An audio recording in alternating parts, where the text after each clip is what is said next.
आज उत्तर प्रदेश कांग्रेस कमेटी के निर्देश के अनुसार जिला एवं शहर कांग्रेस कमेटी झांसी के तत्वाधान में पूर्व केंद्रीय मंत्री प्रदीप जैन आदित्य के मुख्य अतिथि एवं जिलाध्यक्ष योगेंद्र सिंह बारिशा के नेतृत्व में महामहिम राज्यपाल महोदय को संबोधित एक ज्ञापन भारतीय जनता पार्टी के कार्यकर्ताओं के द्वारा प्रदेश अध्यक्ष अजय राय की पैतृक निवास के सामने अराजकता फैलाने के संबंध में जिलाधिकारी झांसी को दिया गया।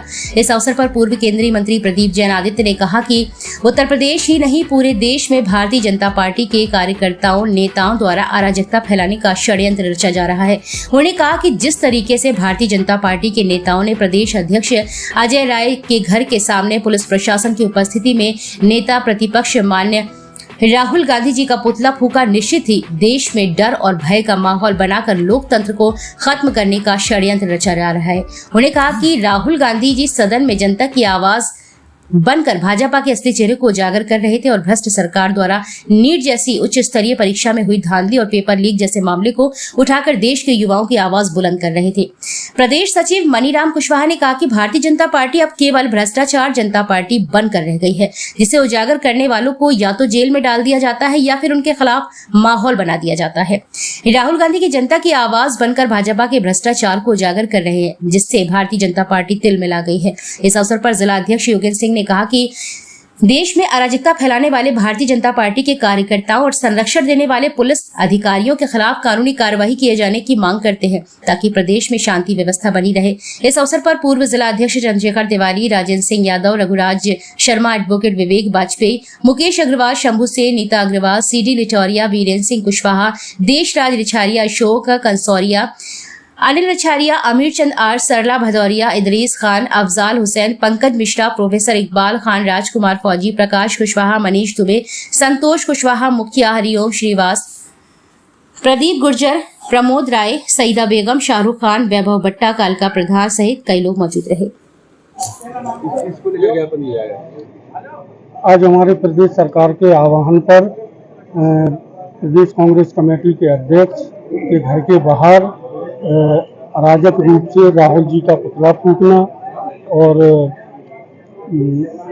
अपशब्दों का प्रयोग करना, इसको लेकर आज हमने और हमारे नेता पूर्व केंद्रीय मंत्री प्रदीप जैन आदित्य जी और कांग्रेस के सभी वरिष्ठ नेता और सभी कार्यकर्ताओं ने मिलकर भाजपा और आरएसएस के विरोध के तरीके के विरोध में ज्ञापन दिया है डीएम साहब को।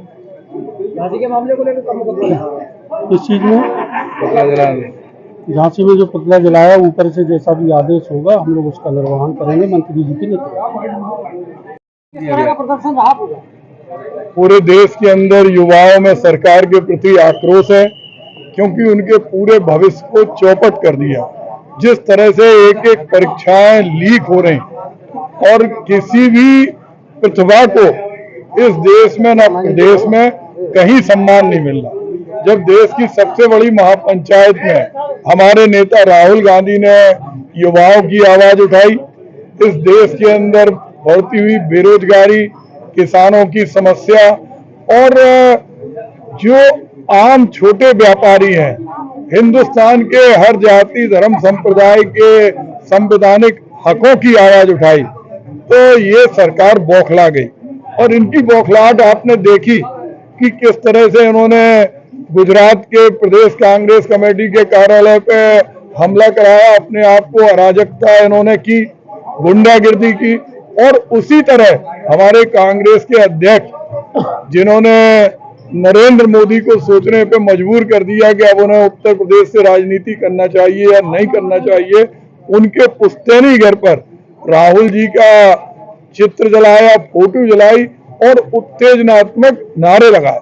निश्चित रूप से बाबा साहब भीमराव अंबेडकर का संविधान विरोध करने का हक हर इंसान को देता है। राजनीतिक दल विरोध करें, आज राहुल जी की जो आवाज है वो युवाओं के लिए उठने वाली, उस आवाज को कोई दबा नहीं सकता। आज पूरे देश में युवा आंदोलन रहते हैं, यहाँ तक कि झांसी बुंदेलखंड यूनिवर्सिटी के अंदर भी अगर नियुक्तियों का मामला था तो उसमें सत्ता दल के लोगों ने भी आवाज उठाई। लेकिन जिस तरह का माहौल है कि हर जगह युवाओं की आवाज कुचलने का काम हो रहा, विपक्ष की आवाज को दबाने का काम हो रहा, हम लोग सड़क से लेकर संसद तक संघर्ष करेंगे और कहीं भी हम जगह जगह देखते हैं कि जिन लोगों ने इंडिया गठबंधन के लिए काम किया उनके ऊपर भी झूठे मुकदमे लिखवाए जा रहे हैं और पुलिस उस पर एक पक्षी कार्रवाई कर रही है। तो इस तरह की मानसिकता से इस सरकार को बचना चाहिए। इसकी नैतिक जिम्मेदारी है। चुनाव हो चुका, ये अपना प्रशासन का भी रवैया एक तरफा नहीं होना चाहिए कि जिन लोगों ने भारतीय जनता पार्टी के पक्ष में काम नहीं किया तो उन लोगों के मुकदमों को कोई तवज्जो ना दें और उन लोगों पे झूठा लगाएं। और ये गांव से लेके प्रदेश और देश हर जगह व्याप्त है।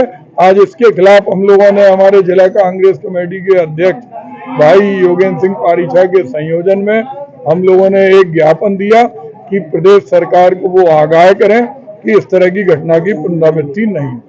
मुकदमा लिखा रहे हैं? निश्चित रूप से आज हम लोगों का प्रदेश स्तर का कार्यक्रम है। हम लोगों ने ज्ञापन दिया और जैसे वहां से निर्देश आएंगे वैसे हम लोग निर्देशों का पालन करेंगे। और हम ये भी कहना चाहते हैं कि प्रशासन एक ही नजरिए से सत्ता और विपक्ष को देकर सबको बाबा साहब भीमराव अंबेडकर के संविधान ने हक दिया है और झांसी और ललितपुर के अंदर भी उनका पालन। झांसी में पुतला फूका है तो प्रदेश में के निर्देश में दिया। देखिए, ये झांसी के पुतले का मुद्दा नहीं है अकेला, मुद्दा है किसी के घर पर जाकर, प्रदेश अध्यक्ष के घर पर जाकर, राहुल जी के घर पर जाकर विरोध करना लोकतंत्र के अंदर वाजिब है। लेकिन आप किसी के घर पर जाकर ऊधम करें, पुतला फूकें, वो दुर्भाग्यपूर्ण है। और ऐसी बात के लिए पुतला उन्होंने क्या बोला राहुल जी ने? राहुल जी ने ये बोला सिर्फ कि हमारे देश के अंदर हम लोग जिस संस्कृति से जाने जाते हैं, वसुधैव कुटुंबकम के नाम से जाने जाते हैं। उन्होंने कहा वसुधैव कुटुंबकम जोड़ने का काम करती है। राम राज्य के अंदर भी सारे लोगों को एक सूत्र में बांधने का काम किया जाता है। तो राहुल जी ने जो बात कही उस बात के अंदर कहीं से भी मैं समझता हूं कि अराजकतावादी सोच के बारे में उन्होंने नहीं बोला। आज ये क्या है कि आप किसी प्रदेश कांग्रेस कार्यालय का आपको विरोध करना, आप जहां विरोध कर रहे हैं आप विरोध करिए, लेकिन किसी के घर पे